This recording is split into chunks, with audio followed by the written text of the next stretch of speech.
It is a beautiful evening here in New York City. I'm walking in Greenwich Village, and I'm with one of my favorite comedians in New York. She's a comedian, she's a writer, she's just an all-around, very interesting person. It is Brittany Carney. Hello, thank you for having me. I mean interesting person is like in a good way. Oh, thank you, I appreciate that distinction. Well, there's no one else like you out there. I think that's funny because sometimes if you're, when it's like you try a food and or like someone's like, oh, it's interesting. Uh-huh. And it doesn't mean they like it. It just means like... You're like an acquired taste? Look, you're hilarious, first of all. Oh, people need to know, first and foremost, hello. We met at the Comedy Cellar, maybe before the pandemic.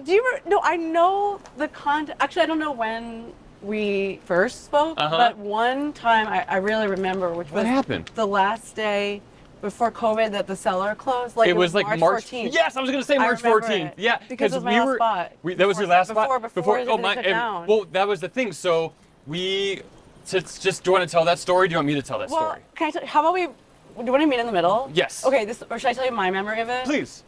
So we both had a spot that was in the Fat Black, and it was like the time, it was truly the week, obviously, where maybe over the span of 5 days, New York started to take it seriously. Yeah. There was a very short window where everyone was like, this is fine, it's no big deal. Yeah. And then the next day, everyone was in a complete panic. And what happened, I remember the feeling. Okay, so there was like, the chairs were spaced out. And I remember that the audience was like really fantastic because everything was weird. So there was like a sense of needing catharsis. Right. And I remember that feeling about the show. I remember that there were like, what was it? Were we switching out microphones maybe or doing a little condom? Was that before the pandemic or after or during? No, it was like, I swear, based on my memory, it was I think you're right before. I think they had a bucket of microphones and we each grabbed a new clean microphone and we would have to, they'd introduce us. Yeah. And we'd have to plug in the microphone and it killed the momentum. There was like a 30-second delay. It killed. Like, it's so awkward because you want to come up to that applause. And you can't, because then you come up to it, then you got to like adjust stuff. And it was tough because it's like, I'm not going to do that smoothly in any capacity. No. But anyway, then I remember something you said, Marcus, which is that you said, I feel like something bad is happening, or there's bad in the air. You said something to that effect. Bad in the air. Was very spot on if I said that. Yeah, droplets. Yeah. And anyway, so that's what I remember about an interaction that we had like pretty shortly after we met and like right before COVID. And what's your memory? Yeah, and I remember there were like 5 people in the audience exactly. And they moved them to the VU because we were in the lounge, the Fat Black Lounge. Right. And they decided to move that show to the VU because everyone else got the memo that COVID should be taken seriously, but not the comics who came to the show were like, I need my $70 or whatever it was. Yeah, exactly. And so they canceled the show. They still paid us, which was great. I remember Gina, Brilliant. Yeah, she's really, I like her a lot. Brilliant. Gina Brilliant was on the show with us. I think, Ryan Reese probably. Trying to think of who else was there then. But that was so wild that they just closed the show. And since then, we've always had these restaurants that are just taking up half the sidewalk. We just like walked through a full-on restaurant. Yeah. That's so funny. I remember another talk we had together at the Cellar. Okay. Well, it wasn't much of a talk, but this is what happened. Transaction. And it's gonna sound like, I don't want you to take this the wrong way. Okay. Because what happened was, Appreciate it. No, what happened was, you were on stage, and I was like 2 after you. I think you were at the lounge or something, and you got off early. Do you remember this? Shit, that was so bad. And then, it wasn't bad. It wasn't bad. You saw what you thought was a light. You saw the light, but it wasn't the light telling you to get off stage. It was just like a server using their flashlight. Right. Right, and so you thought it was time to get off, because sometimes when you're at the Comedy Cellar, you're on for 7 minutes or something, and then like Dave Chappelle. Well, let's walk by this sound. And then, Dave Chappelle will walk in and want to go on, so they'll let you to get off sooner than you're supposed to. So it's not completely rare that you get lit early, right? And I thought I was being a good girl and following the rules. Yeah. But then you said peace out. Then the host was like, oh my God. And I remember you were so upset. But I was like, listen, don't worry. It's a live show. That stuff happens all of the time. And remember we sat down and we talked, and I didn't really know you that well, but I was like, listen. Oh yeah, you consoled me. Yeah, I was trying to be, because like something happened very similar to me at the cellar, which is so funny because before we started this podcast, we were both like, we don't need to talk about the cellar too much, but like here we are. But but it's just funny because that is where we met. So it would be a disservice if we didn't, if we just like, exactly. Or the context for this podcast. Also, the thing about the memory that I have is that I remember that you were like talking, I was like stressed out about it. And then what's funny is that my friend, Michael Rowland, very funny. Yes, yeah, I love Mike. Like the thing that happened that I remember about that moment was that I said, I got off stage and Michael Rowland was standing there looking at me like kind of like something in his face, like kind of like a look like, dude, like that face. And I realized my error because of Michael Rowland's face. And then, you know, which I appreciate in a big way, in one way, because he like clued me into the fact that I got off early. Yeah. But then now I remember being like that was like it was like a little mini horror. It is so terrifying when you make a mistake at that club, and we've all made mistakes. I was gonna tell you so you don't feel like I'm just like, you made a mistake. I made a giant mistake. Oh yeah. First thing I did, I emailed Esty, the booker, who was in the Israeli army, Merry Christmas. Oh. She does not celebrate Christmas. And the second thing, the first time... I'm sure people have done that before all the time. I hope so. But I hope so. Didn't get spots for 7 months after that, but I hope so. And then the next thing I did, my first spot. So the Comedy Cellar has 4 venues as of now. They're adding more. But I was in the VU, which is like my favorite place to perform. And I didn't know where the light was, so I did the opposite of you. I ran the light by like 8 minutes. Oh, shit. I mean, this was years ago. This was in 2019. Right. Where I think everyone's forgotten and we're all past that. But George came up to me. Do you know George? Yes. Very nice guy. And he was like, he's like, what are you doing? I was like, man, it's my first day. Wait, I'm new. He was like, when he said, what are you doing? Was he like joking about it? No. He was like, you can't do that. And I was like, yo, I'm so, I was just like, I was open and honest. I was like, dude, oh God, we're going to get killed. We're just walking to the open street. I was like, yo, I'm really, really sorry. I made a huge mistake. Won't happen again. I didn't know where the light was. I didn't know where to look. And he was like, okay, no big deal. So that's right. Mistakes do happen in comedy. Mistakes. And the truth is like, oh shit, don't go. Hold on. Oh God, we're saving lives. Mistakes do happen in comedy, and a lot of times though. Oh, sorry. Go ahead. I didn't mean to cut you. No. Finish your thought. You finish. Well, I just feel like, really, my thought was more of an abstract feeling. Like, how funny is it that something that takes a lot of like focus in one way also requires this whole other thing of precision, which is like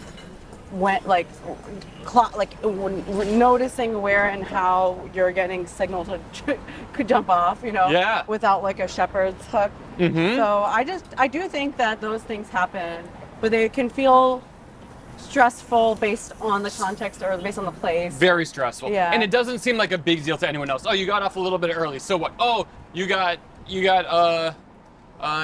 ran the light. So what? They got more comedy. And I should say, for my running the light situation, thankfully I was the last person on the bill that night. Yeah. I was closing out the show. I see. Right. And I was like, Seton, did I get lit? He's like, yeah. Oh man. Long time ago. I was like, oh, I just hate it. You hate to make mistakes when you're performing, but mistakes is like kind of what I'm good at. And I had a similar thing where, or like I ran the light at the Bell House in Brooklyn. I was opening for someone who is like a mentor that I respect. Names. Want me to rename it? Yeah. I can, because we obviously spoke like at the time about this. Is Moshe Kasher. Moshe. And I ran the light by accident, which is stupid because also the thing about comedy is that you tend to build up a sense of like, I don't know, what 12 minutes feels like, right? Yeah. And I can't do that. I can't do that without a clock on the stage. I don't know. I had asked for like, are we getting a light? And he was like, I think so, I don't know, we can just figure it out. And I'd been to that venue before, I like know where the sound booth is. Yeah. But they didn't give a light, and I hate that. I really ran it. Like how much? Like, I think close to 7 to 8 minutes, because I think I was supposed to do 10 to 12, and 10 to 12, and you did like 20? Close to, yeah, exactly. And so he and I have obviously like talked about it, and I've apologized, and he was understandably pissed. And I like when you got off stage, you was pissed? Yeah. And it's kind of a similar thing where I like got on stage like hi, I'll go have fun, and then I could see it in his face immediately. Oh, and wow. The thing about here, let's that cross this way. is that it's kind of like it's like a feeling like depending on what the feeling is like, or Yeah. I mean, I'm sorry, the specific context for the show or Yes. when you run a light. Yeah. It can feel for me call like me the blood drains from my face. Oh my God, Because yeah. I just like messed up the logistics of something. I like Yeah. see like I like didn't mean to show disrespect. Sure. So we've we've worked past that. Okay, good, But that that's was a good. genuine mistake I made. Oh, Yeah, my first in my life. comedy show I was ever booked on, I think this is true. It was at Comics. Where is that? That was on we're actually going right by it. It was on 14th, we're on 13th now, but it was on 14th and 8th or 9th. We'll actually like walk right by it. And it was a hot tub with Kurt and Kristen. They now live in LA. Yeah. Here, let's cross the street here. And we're on 13th Street in between 7th and 8th Avenue right now. And they said do 8 minutes. And I was doing juggling, so I was like 8 minutes, okay. And I didn't know about like running the light and all that stuff. And so I ended up doing like 24 minutes. Oh. But no one ever said anything to me. Right. And I was like, Interesting. let me tell you who else was on the show though. Michael Showalter, Oh. David Cross, Whoa. John Oliver, Kurt and Kristen. So you were like earlier on the lineup, or like And David- middle people, or like? I was like second. I think Wow. David Cross went, then I went. Well, did anyone? No one ever mentioned it. But That's- I have a video of it. I did 24 minutes, was supposed to do 8, and I used that video then to help me get booked on like professional like juggling like cruise ships That's and stuff. awesome, and that's Yeah. such an amazing experience. Like, what a Yeah. cool lineup. And we're still friends. Like I still do their show, Kurt and Kristen's show, whenever I'm in like Los Angeles awesome. or something. So that's okay. The bridge wasn't fully burnt, Right. but I probably have burnt some bridges in this business. But I think you're like affable and cooperative, and I like, try to do be. your Sometimes job. it's just like I don't, stuff just happens, and you just like lose your Yeah. mind or something. Comedy's such like a personal, vulnerable thing. There's a lot of egos in this. Oh, that is very true. Is. Name names. Oh, I don't know any. I don't think we have big egos. I don't think. No, Although I you think did we're- cancel on this podcast twice today. No, I'm kidding. No, Jokes. why did I've had like a week, but I. Oh, well, tell me about it. Well, I was like, I'm okay now, but I was like recovering from a bad cold, and I had a bunch Oh. of like logistics stuff Oh, yes. flare up. So I'm sorry. No, that's okay. I'm sorry, Marcus, but I appreciate the opportunity Yes. to to revisit the opportunity. Great. And be a part of this. That sounds so professional. Revisit the opportunity. And yeah, so, I had HR come in and negotiate. whether or not I my could come back on the podcast call. it's just me and a stick, let's be honest. That sounds like something. I guess vaguely sexual. But Yes, anyway, okay, yes. so yeah, I'm sorry about that. It's But all I right. don't think that like in terms of do we have egos? Egos, I think everyone has an ego a little bit. Yeah, It's just of how you course. control it, how you check it. And I think we're respectively we're pretty different, but we're pretty good at that stuff. Oh, yeah, I would like to think so. Like I think it's just a matter of like processing. If you feel slighted, or if something feels like it's not going your way, or like I think most of the time people think they deserve things. I deserve a spot. I Right. deserve to be at this show. I deserve to do a drop in. And it's like, you really don't. Okay, do you see where CLT is yeah. right there? That's where Comics Comedy Club was. Oh, interesting. Yeah, it was a really nice Sure, club. They 14th paid really well. Okay, now I think you want to go to an Apple store. I think there's one just like a block down here. Okay, cool. And I know you got a broken computer. Yeah, my computer's all futzed up. So people that may not know you may not know that you were actually not born in the United States. Oh yeah, I was born in Japan. That's wild. Yes. How'd that happen? How did it happen? Well, I mean, I know how it happened. Or like, well, you mean the process What's the of context behind- gestation? Yes. The context is my mom is like from Japan, but she's half, and was born and raised there, Oh, wow. but went to university in the U.S. where she met my dad. So this was in Ah, Philadelphia. This okay. was like in the 70s, and then Nice. I believe they got married in Philly, but then like the whole thing was my mom was like, okay, I'll marry you, but I'm gonna move back to Japan. Oh. So she had in the meantime got an MBA at Stanford, so that job, like finance work, moved them to Japan. Right.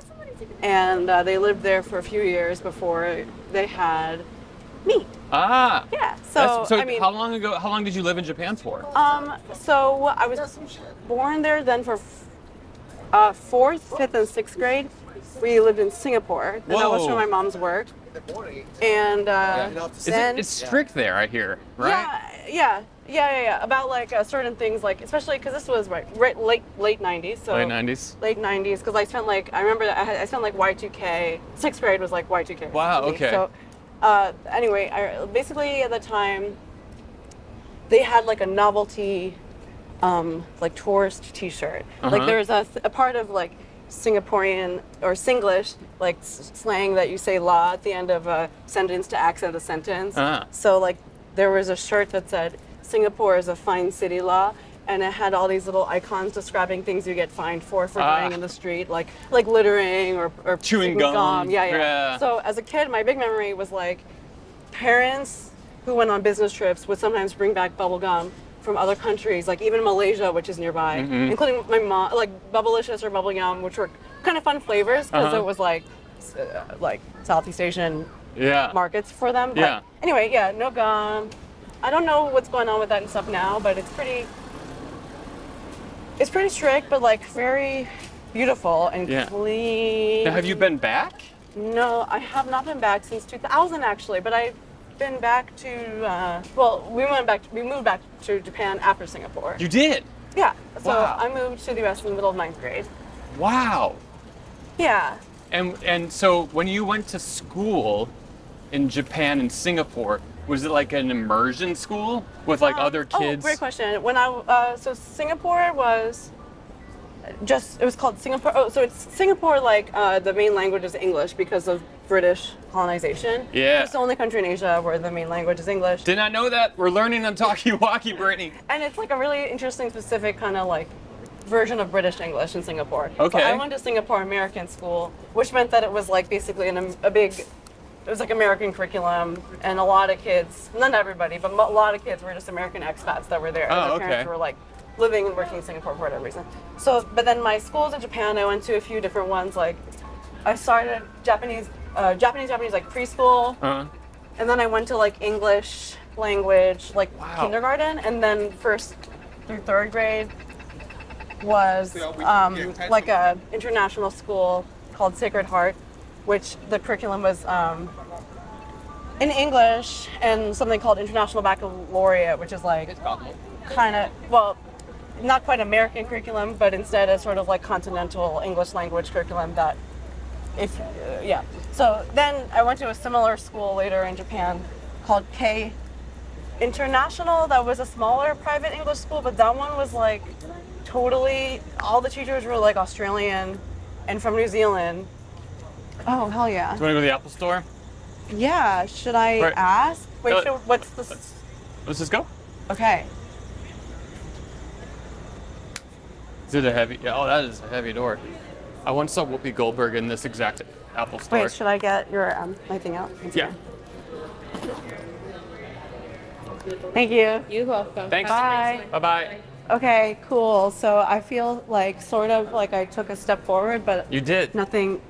But like I feel productive even though like really not much was achieved.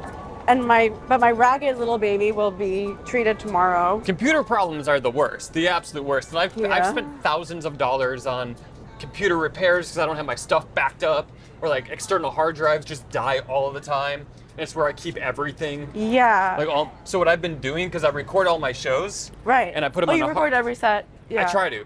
If it's not, yeah. Even if it's a bar show, I'll record it. You never know. And yeah. But then I get like, I put them in my hard drive and I date them and I have a folder and it's all like very like, it's all pretty cute, all neat. But You're then organized about it. I try to. You're like an Excel king. No, I don't. I can't do Excel. But I appreciate you calling me a king. That I'll take. But then I upload every show to YouTube. I'm like unlisted, so I have it like there in case for like a in case I lose it all, I can still like get it from YouTube. Little hack I do. Gosh, Because Marcus. YouTube is like a storage site for videos. Right. They just don't know it. I It's feel free. like I admire that. I think I have to get on the level, but You should. I keep like Ooh, it's fun. not doing that.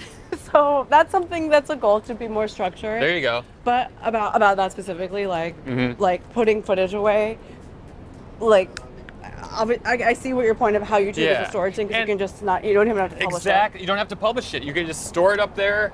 I'm sure I have shows we've done together on there. Not the whole show, but just clips from shows that we've done Oh together. yeah. So I kind of just like to do that just to know I have it. Okay, if my hard drives crash and I don't want to spend like $2,000 to get it fixed, I can always just Have it. Oh, Have that's it. great. rip them from YouTube. I have a bad track record with electronics. Like, I've lost many phones. Like, even back in the the aughts and the 10, when people were using digital cameras. Yeah. Like, I got one as a gift for birthday, Christmas Uh-huh. one time, and I got it fucked up because I went to college in a place where there's like beaches, like sand. Yeah. Where'd you go to I college? went to college in Hawaii, so I would Oh go with my my God. friends and my That's little so cool. roommates, and then just get sand in my the little digital camera my parents Uh-huh. got me, and so then I kept. I almost just fell. I fell off. Are you okay? Sorry, I know this is distracting. Okay. You gotta look at the camera. You gotta tell a story. I'm kind of proud of that moment. I feel like I stabilized quickly like a cat. You did. Yeah, I you're don't very really know. cat-like. Also, this is cool because we're now approaching a body of water. I believe it's the Yeah. Chelsea. What is this? This is the Hudson. The But Hudson. we're, is this the Chelsea Piers? Yes. Yeah, we can So- go over there. Yeah, that'd be kind of Okay, interesting. let's take this. Let's cross here. We can go to Little Island too, I think. Cool. Have you been there? I don't think I've been to the little island. You mean with the weird the blob buildings Yeah. on it? I know I've only seen it from the Whitney Museum, Ah, which all is right. around here somewhere. But yeah, I'm really bad about electronics, and I have been since I was in charge of my own. So I think it's a lost cause. I'm just going to be for life, but I need maybe if you see a kid with an iPad, Yeah. they have foam protectors on it. Yeah, I need I that. think I need. I need an air tag on all my things. Yeah. Those are helpful too. Do you use those? No, but I should. I should too. Yeah, I'm really naughty about Should we try to electronics, make but- this? We got 11 seconds. Ooh, okay. I definitely, Wow. I've been living in New York for almost 20 years, and I really feel like a tourist right now. I know. This is my giant GoPro stick and what's around? This is there something about this that feels like, when you watch an influencer do a video? Yeah. But I don't know. I guess less touristy curiosity. Instead, for me, I'm excited because I've only seen this thing from afar. Yeah. It looks like an Little alien Island is pretty cool. landform. My wife's been here before. I didn't. She's hung out. She hung. Yeah, she went. I think she went to a show. I think she went. Oh, there's shows here. They have shows here. They have comedy shows here. Maybe we'll stumble upon one and get up. Give you some time. Oh God. Run the light, huh? Yeah. But not more than 8 minutes. No, 8 minutes seems to be. Both of us ran at 8 minutes. That's pretty fun. Which is funny because I think that could be my favorite lens of doing comedy is 8 minutes. Maybe. Well, I think it's in 8 minutes that you can kind of you can hit him and quit him. I like a good long 45, 60-minute set because I like to take them on a ride. Yeah. And you have and you can dip into things if you want. Yes. And Other gears. it's so funny because when I first started comedy, I was like, there's no way I'm going to have more than 20 minutes ever. Yeah. Right. Ever. Right. I was like, there's no, and now when I'm very happy with the hour I have now, and I'm like, there's no way I could come up with another hour I don't want to go yet. Just as good as this. I'm gonna run over. You know what I mean? Yeah, right. I remember the feeling of the first time I could do 20 minutes without writing it out. Mm-hmm. It felt like I didn't even realize when that happened. Yeah, see what you don't write down your set list? The little. Yeah. Or I'm saying I tend to be pretty deliberate about writing out a set list. Yes. I would say these days, if it's longer than Excuse me. I mean, I think there's like a weird threshold. Like definitely if it's a 15, I tend to just kind of like go on with a mental skeleton in mind of my set, unless it's something that's like a really, like an audition type of show or like a really specific, or one I'm really nervous about. But then I think that these days I'm getting better at doing like 20 if I don't have a exact set, but more of like a grid, like how I want it. That makes sense. But I like that. 30 and up, I think I generally write it out for myself in blocks. Oh, did you look at there's eels in here? These are these all the things that are in here? This is wait, cool. There's no way there's seahorses in here. I don't know if I believe this. Is this true? I don't know. Blue crabs, eels. Eels I think I've heard of, but I can't believe that there's... Northern sea If you're listening to this, we're looking at a picture of all the animals. This kind of grosses me out. This gives me that sort of unsettled feeling of Do you have the thing with like textures? Yeah, My wife has that too, like sponges and stuff. Like she doesn't love... Trypophobia or whatever. Yeah, it's pretty nuts. So this here is Little Island. It opened maybe like 2 years ago or something like this. But looks like a little looks like golf. What do you call those? Golf tees. They do look like golf tees. Yeah. They look like really, really honey, I blew up the kid version of like golf tees. Yes. So this is like also interesting structurally because it looks like it's supposed to be sort of organic, like it's like kind of living because it's you're right. It has that vibe to it. And there's a lot of plants on it. Let's go in there, so shall nice. we? Yeah, let's go. What So I gotta ask you, when did you start doing comedy? I can't imagine you started in Singapore or like Japan or anything, right? I was a young. No, I started at the age of 26. 26, so okay. That was 9 years ago. Wow. And I started in Washington, D.C., where I was living. I went to D.C. for graduate school. And as I was finishing my master's program, I kind of got clued into the local comedy scene. Mm-hmm. Who are some of the names performing in DC then that are now like people would know? That's a good question. Well, right before me was like a Parna Noncharola and this guy named Hampton. Jan, who's out in LA, I think, and who else?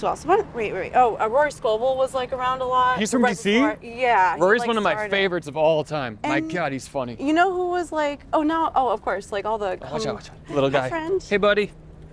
all the come down guys, like they were like when I was just starting, it was like all the cool bar shows in DC were like like Adam Friedland and Stavros would be in from Baltimore's scene. Are they from Baltimore? Well, just Stavros is, but those guys were like Adam Friedland ran a show that was at a bar called Wonderland Ballroom, which was like a cool show that I aspired to, like when I was watching when I was just starting open mics and stuff. You're like, oh, I'd love to do this show. So those are all DC guys. Even like I think any women? Like earlier Wanda Sykes. Wow. But that was like way before I started. Paris Sachet, who's killing it now, she and I were I think Paris was on my first show that wasn't an open mic, and it was like a brunch show. Oh, that's so exciting. In an area of DC called Shaw. And I remember that because I had a bunch of girls come out for my grad program, and that was the first time I did 10 minutes. But I think Paris was on that show with me, and I was doing mics with Paris back then, and she's doing really well. And Andy Haynes had spent time doing comedy in DC, but I don't know if he started there. So how would you sorry, go ahead. So kind of people from like different generations of comedy, I guess. How would you describe your, I gotta hate when people say this, like your comedic style, like your style of comedy? Like how would you, because obviously I know your work and I'm a big fan of it, but I don't know anyone else I could compare it to because it's so you and it's so, like your delivery is so like almost, how do you say it, like asymmetrical, like. Oh, that's really fun or interesting, and I guess asymmetrical. Well, does that even make sense? No. Yes, I feel like if anyone would understand what I'm saying, it would be you. And I have to say something right now, which is that it's one of these things that is like a phenomenon in comedy where you learn a lot about yourself or a thing you do, based on how people describe it to you. Like audience members and other comedians. I think that happens like across styles of comedy. Yeah. But one friend of mine who's like opinion I value and whose like sense of humor I also respect, he said once he described my comedy as like, he said it was like swung like a kind of like in relation to like music or jazz. And I don't know, like there's a rhythm to it. I don't get what I don't know what not swung a means. rhythm, I guess. But I really work hard on. It's kind of funny because I'm like, and I'll get testy probably because I'll be like, well, I really work hard on trying to find like a hard punchline or like I'm just trying to like do my best to like meet the energy of whatever the room is. Yes. But then I keep hearing. Yeah, I mean, so it's asymmetrical, I think is kind of fun, and I understand what that means. Yeah. I don't really know how, I guess I would just... Like you're kind of like in the, that was cute, right? There's so much, I am very distracted right now, like there's just so much. Oh yeah, there is a lot of stimulus happening. There's a lot of, like look at how beautiful this is though, like we got New York skyline in the back here, we got the Empire State Building, wait, can you see it? Empire State Building. Right there. I don't know if you can even see. I'm bad at this. There it is. Empire State Building's right there. You got world famous Brittany Carney right here. Carney's a cool last name too. What do you think? Yeah, I like it, I guess. I haven't thought about it that much. So sorry, go ahead. And there's the Whitney. Oh yeah, there's the museum from which I saw this place that we're standing right now. But from which I saw this. That is. See, only you would come up with those words together. Well, yeah, I don't know. I guess I feel kind of. I feel. Wait, we're just. We're gonna go up here. A lot of strangers. 1 second. What is this? The truth is that my feeling about that question makes me uncomfortable because I don't know how to respond to it. Mm-hmm. But I'm not really afraid of feeling uncomfortable. It's just like I'm just aware of that. Did you know that we're walking on rose petals? I thought there were like parts of duct tape. Is it rose petals? Yeah, it's like. Can I touch it? No, it's fake rose petals. Somebody must have proposed. You think so? I think so. Maybe they're still doing it. I guess. Wow, this is awesome. Whew. I'm out of breath. Like, what I mean is, like, you have, like, an offbeat delivery. That's what I was trying to say. No, I totally get that with asymmetrical, and I like that. I think it's fun. I think it's a fun space to play in. I think so, too. Because not everyone has the ability to do that. Not everyone. I mean, unfortunately, I feel like I'm bound. Well, not bound by it. I shouldn't say that I'm. I don't know. It just kind of started. This is such a nice park. Happening. Well, yeah. I mean, I think. Is that a wrestling thing? What? The W? No, that's for the W Hotel. Oh, that makes sense. But yeah, Where is that? That's in Hoboken. That's Jersey. Yeah, that's New Jersey. That's Hoboken, and then I think Jersey City would be like a little further south of Hoboken. I have a question. Yeah. So we're like looking over the Hudson. Yeah. Do you think that you could swim this length, and would it mean like I think that maybe if we had a lot of adrenaline, like if it was like a life or death kind of thing, yeah, I guess. You could swim it? I'm a pretty good swimmer, but it's not like I'm good at it. It's just like I know how to swim. I don't think I could swim it. Really? No, I'd drown. Oh my gosh. Maybe you're right. Maybe I would too. Even though it doesn't, I think it's got to be like a mile, right? Right. Visually, it doesn't seem that long, but it would probably feel, maybe the truth is that it would feel really strenuous, like literally there. Yeah. I would be like, see that speedboat right there? Yeah. I'd be like out of breath. Well, like 20 yards before that. My sense is that there's so much like, it's so visible to like multiple forms of like, you know, there's a whole, what's this called?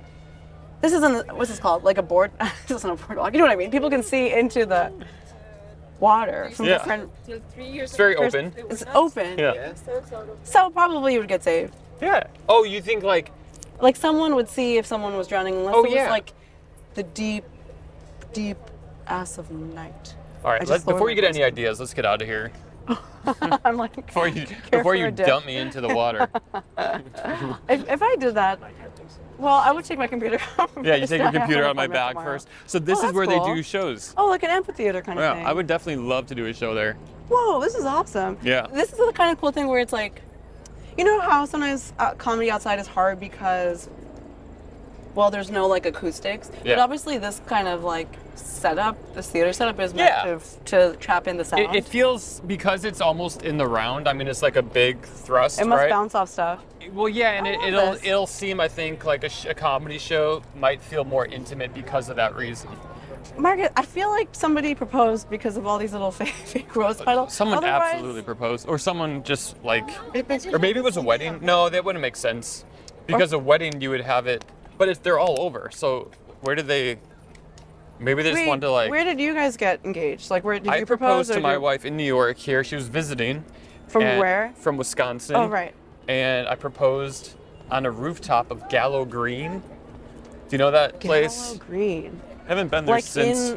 no, actually. So I had a meeting with Generate Management. Okay. Have you heard of them? Is that what you're Dave Roth. No, they didn't work out. But Kara They're Welker, lost? who was the one of the founders of Generate, I told her I wanted to propose, and she set it all up for me. It was great. I was like, I want to propose to my wife there, and she said it. She got me the contact there. We did everything. It was awesome. Oh, cool. And she said yes. What the hell? There's an said optical yes. illusion There is. behind us. So if you stare in the middle of the circle, Okay, and then good. if you want Can to, you pause your Sure. anecdote? If you stare in the middle of it, you got to get close though. For like, Well, all right, we gave it a Yeah. shot, right?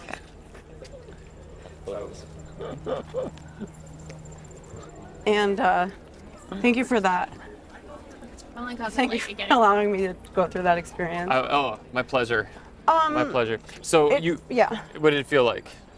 Well, kind of dizzying, but I think that I realized at first I was like, I have to wait in line. But sometimes it's like, I have this memory of being in a class in my grad program, and I'm like pretty quiet in class. So, to participate, I would like really have to like think about what I was about to say. Yeah. I'm not like a pick me queen. Yeah, same either. You know what I hated getting called on in school. Right, me too. So, one time I started to say something, and then another person started to speak, and then we did that thing where you're like, no, you go ahead. Yeah. I think I've done that to you like 6 times. Yeah, I think we're both kind of those people. But then my professor said, "Ask not for whom the bell tolls. The bell tolls for thee." So in that moment, like the bell tolling for me or whatever, it was just me. Somebody's literally making sound. I think over there if on, you, like an they're apparatus. jumping on that thing and it's making music. That's cool. I love when there's like when there's like public. Oh, this is awesome. When there's like public toys like this. Yeah. Like play Very skates. hands-on. Love it. Just like my Catholic grade school. Right. Get Right it? through the uniform. Yeah. Yeah. You went to Catholic grade school. I Did you did. have to do mass? Twice a week. Really? Went to mass Friday and Sunday. Friday with my school and Sunday with my parents. Sucked. Hate it. What was the name of your school? St. Robert's Grade School. St. Robert's Grade School. Yeah, we were the Bobcats. Oh, cute. Uh, I don't even know what a bobcat. it's a Yes. cat named Bob. The cool thing about my grade school, the only good thing about it was on the same block as my house. Maybe that was a good thing and a bad Oh. thing. So I could just like walk to school every day. I had to just walk down 5 houses. That was kind of cool. That is nice. That is like I've never exactly had that, or I guess not since I was Right, like I don't little. know. Where can we go? Well, let's go back this way to the sidewalk.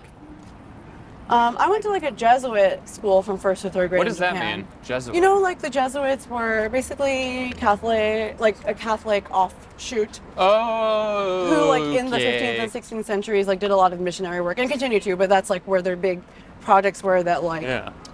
Are you religious? I was raised like my dad. I'm not personally of Mm-hmm. faith, but my dad, since I was little, took us to different churches. So like in Japan, we went to Tokyo Union Church, which was like Unitarian, and then he grew up in the AME tradition, which is like Black Methodist. You know? Mm-hmm. And then in Singapore, we went to some churches that were like different versions of.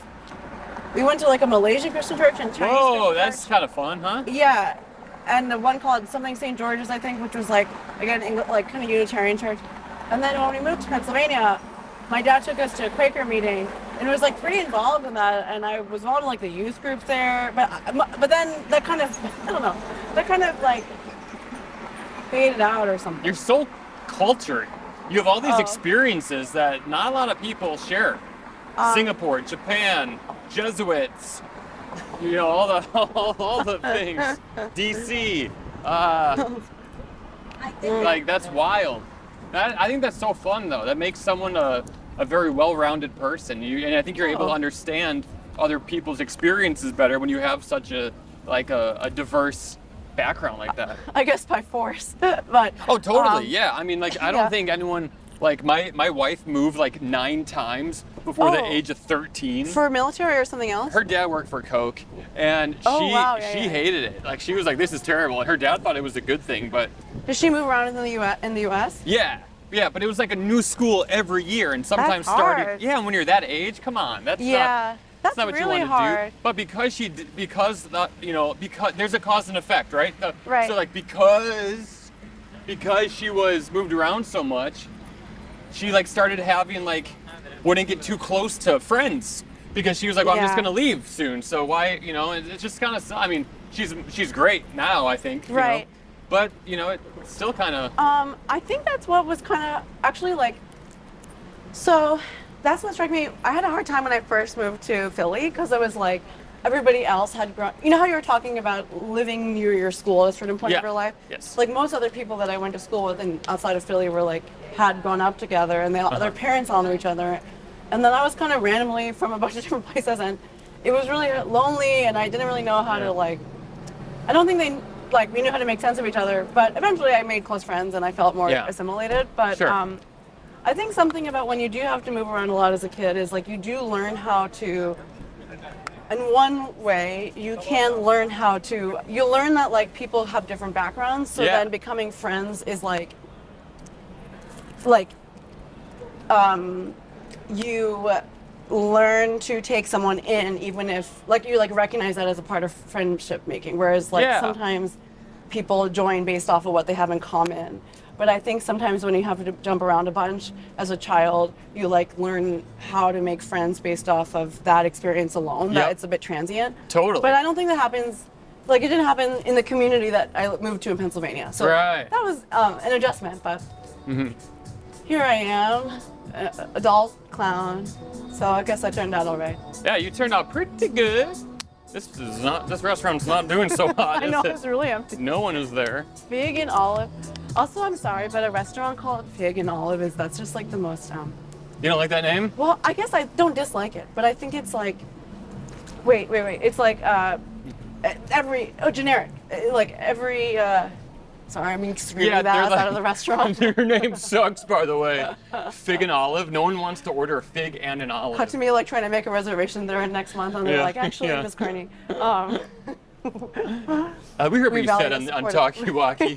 We heard you're not a fan of the name. I'm finally 86th or kicked out of or like banned from one. Oh my god, that'd be so fun. That would be a dream. I'm banned from a few places. For what? New York Public Library, I got banned. I did a video where I juggled in there, and then the security came and kicked me out. All right.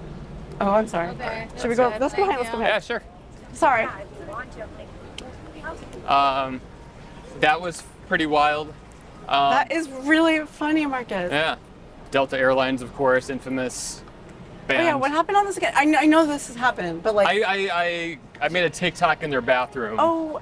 Of a steak in the toilet, and they got all bent out of shape about it. Marcus, that's crazy too, because I feel like a lot of comedians use Delta often to get around on the road. It's the best airline. I now have to fly American Airlines, which sucks.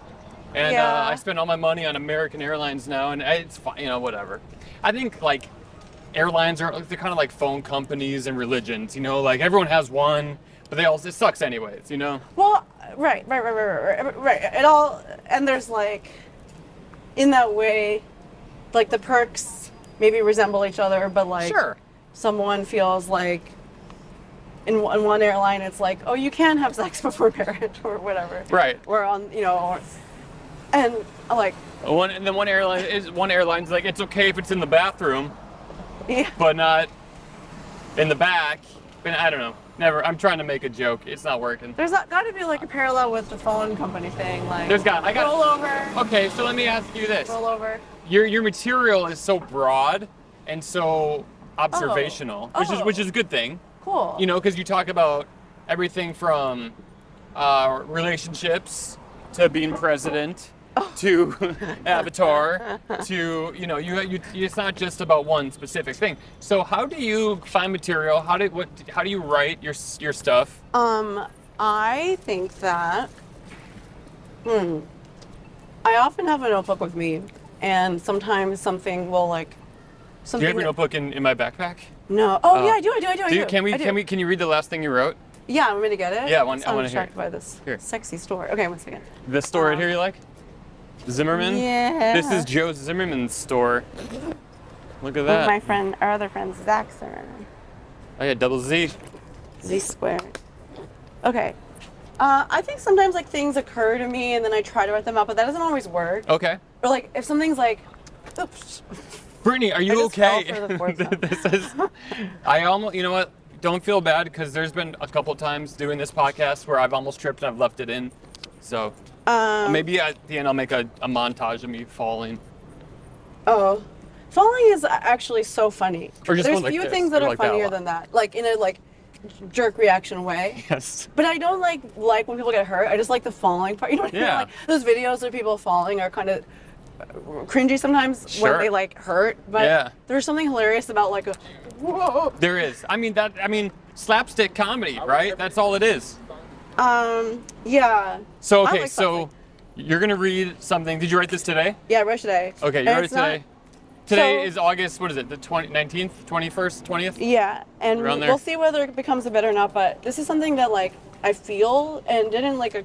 It's not like sometimes like you know how sometimes it's like an angle or a punchline can come to you or whatever, and then or that'll come to me and then I'll try to write backwards. This is something where it's reversed. Like I don't really know. Oh, what so the you have the setup and the punchline punch. is. Or you don't have No, the no, punch. I don't Oh, have maybe the we can help punchline you or with the it. angle. I just All have right. like like I have like a seed. Okay, you have a premise. I'm just kind of. It's more like I just like reflect. It sounds like a journal. Okay, so. Okay. I'm scared of revolving doors. Life is stressful enough. I don't need my heartbeat to spike. Trying to enter Target, and then above it I wrote Hilton Express, which I don't know if that's actually the name of a Hilton offshoot chain.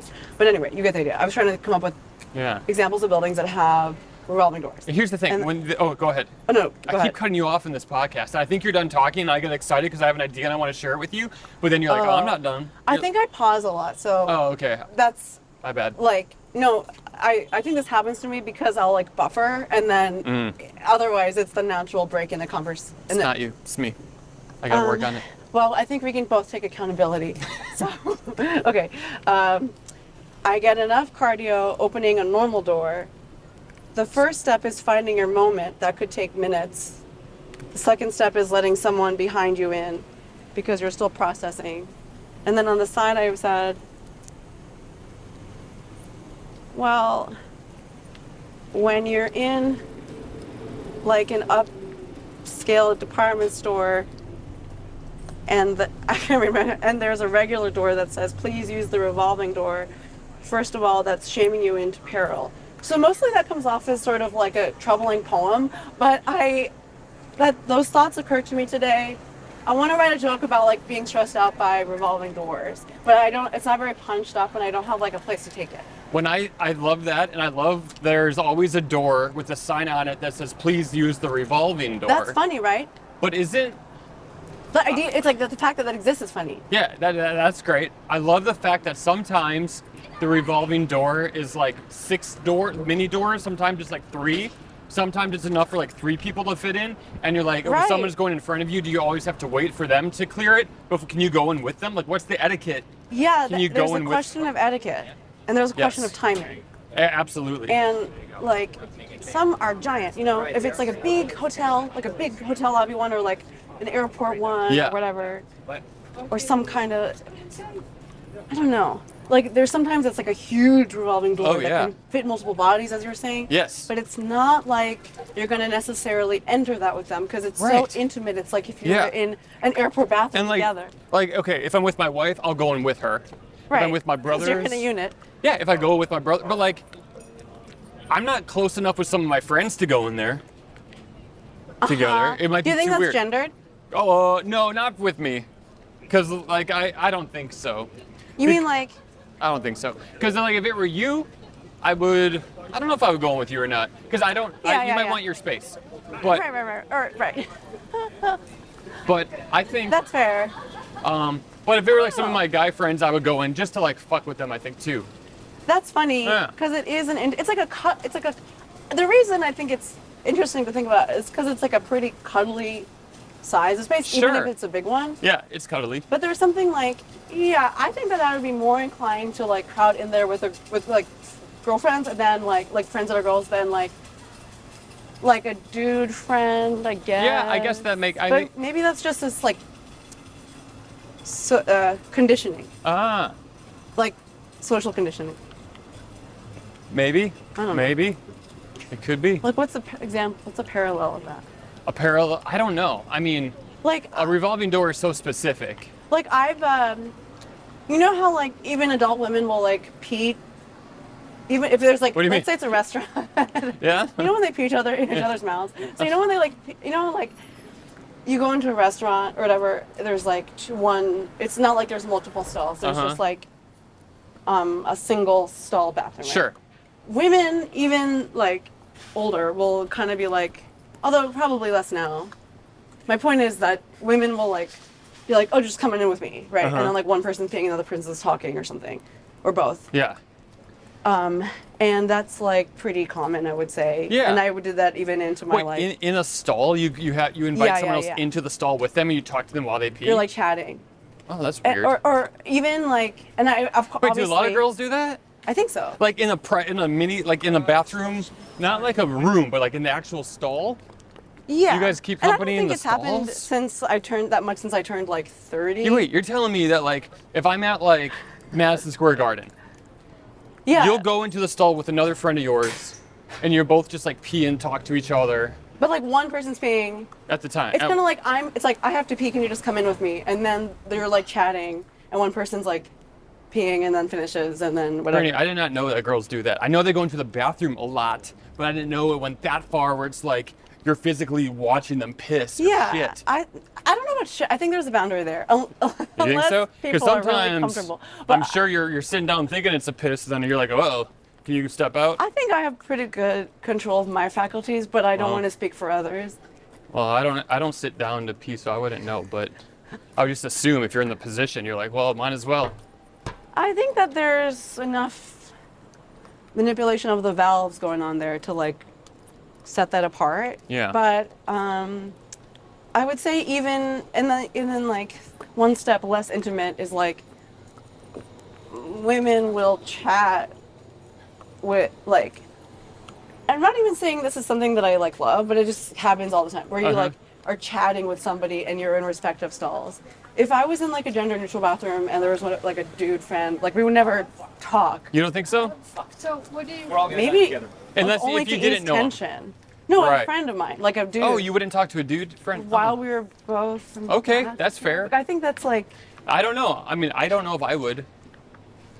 Yeah. I'm usually just on TikTok when I'm in the bathroom. I don't have a TikTok. That's my problem. Oh, So I don't have that as a specific. Well, or I'm scrolling. Title. I'm scrolling something. I'm on. I have other things I can scroll. Yeah. You know. So wait, are we in? We're still in the village, Where I are think we? now. Oh, We're heading back to the West 4th Street stop. Oh, cool. We're in like a street of cute little. This is like the restaurants. trendy part of Manhattan that I cannot afford. Yeah, it's really pretty over here. Oh, it smells feels like piss though right there. Extra Virgin. Do you like that name of a restaurant? Again, it's like a fig and olive. It's like, come on, use a little more creativity here. Well, I mean, they're all talking about olive oil, virgin olive oil. I know, it's like,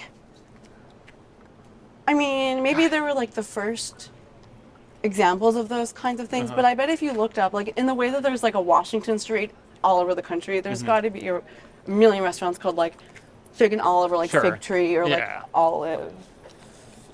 Whenever I'm on like in this area, walking around New York, actually, this is true for every You're in area. the middle of the street. We're on the middle street. We'll go over to the sidewalk now. But I like to look in other people's apartments and just see what they got. I love it. Not in a weird way. I heard a great joke by I was directed by Todd Barry. I watched last week at a show in Williamsburg, and he was saying, basically, not to like, I don't know, burn his material, but I guess if it's an issue.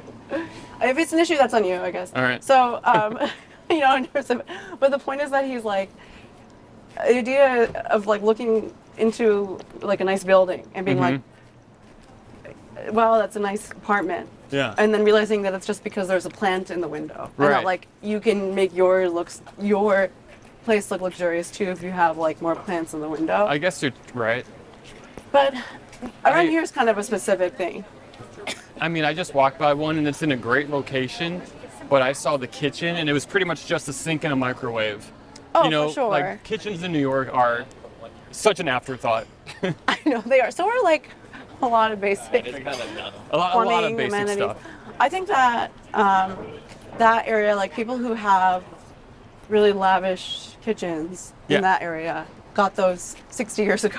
Absolutely. Still are residents of the same unit. Oh yeah, 100%. Stabilized. I wish I had a rent stabilized apartment here. Yeah. I almost don't know how I afford it in New York. It's hard. It's not easy. It's like always stressful. Oh yeah. But what a magical place. Do you have roommates? No, I live in a little studio. Oh, that's awesome. Which is nice. It's me and my cat. Are you in Manhattan? I'm in Brooklyn. Oh, that's very cool. You can kind of tell the New Yorkers from the tourists by who walks out in the middle of the street before the light changes. Distracted by a couple like kissing. I saw that too. So weird. Pretty hot.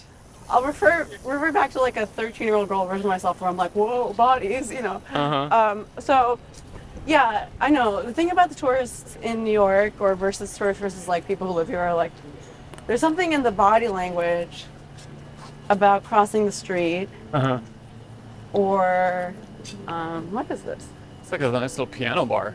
You step in someday? This area is so cool. Yeah, I love it. It feels I love like it down here. I wish I could have been a part of it in an earlier decade. You're part of it now. But I'm a part of it now. But you know, and I love it. 20 years from now, they'll be like, oh, I wonder who was part of this movement 20 years ago. You'd be like, it was me. It was I. Yeah, and the movement is, I don't know, the big Chase Bank. I was going to say, nice apartment, ton of plants. A big Chase Bank. People got their pothos, flirting with the street. That's right. That's right. So, Brittany, thank you for joining me on this Talkie Walkie. Thank you for having me. I think we covered a ton of ground, literally and metaphorically. Conversationally. Not metaphorically. I mean, I don't know. I guess we did metaphorically cover ground. Where can people find you? Do you have anything you want to promote? Yeah. Well, this will come out after I've done this, but I'm tomorrow, for example, at Caveat, I'm doing my very cool. solo show, which What time? It's at 7 p.m. All right. And it's called Kingdom Phylum Ass, but this is something I'm working on continuously and like bringing to different venues in New York. Very like cool. I'd love to see it. Caveat or Soho Playhouse, so I'll post about that on my Instagram. Is it like a one-woman show? Yeah. Oh, very cool. And that's awesome. Good it's for you. about I love science that. and ADHD, and I'm trying to make it really silly and like joke dense. I had no idea about this. Oh yeah. We should have led with this. Oh. You've been working on this for a year? Yeah. What? Yeah. That's awesome. And I'm doing it tomorrow for the first time in a few months. Congrats. So. Like, I'm excited I want to see it one day. Please let me know. Totally. Please text me or something. I will. Thanks. When I it's can coming bump up. a friend. I'd love to come. And on my Instagram is where I post about my major stuff. Like my What's your Instagram? Is James_Earl Bones, like James Earl Jones, but James Earl Bones. And I'm filming a little mini special in North Carolina on September 16th. Look at that. Brittany Carney, you got a lot of stuff going on. So I guess the point about that is just stay tuned for when I drop that on the platforms. But anyway, my Instagram is James Earl Bones, and that's where I post my shit. Thank you. Marcus. I love that. That's so funny. We did it. Thank you for joining me. We had a good walk. Got some errands done, burned some calories, got our steps in. Yeah. Saw the tiny island. That was cool. And I got a snack. And did you get a snack? No, I want a snack now. Because it was like you deserve one. Yeah, you worked hard. Talkie Walkie. Bye. Thanks, Marcus. Thank you. Bye.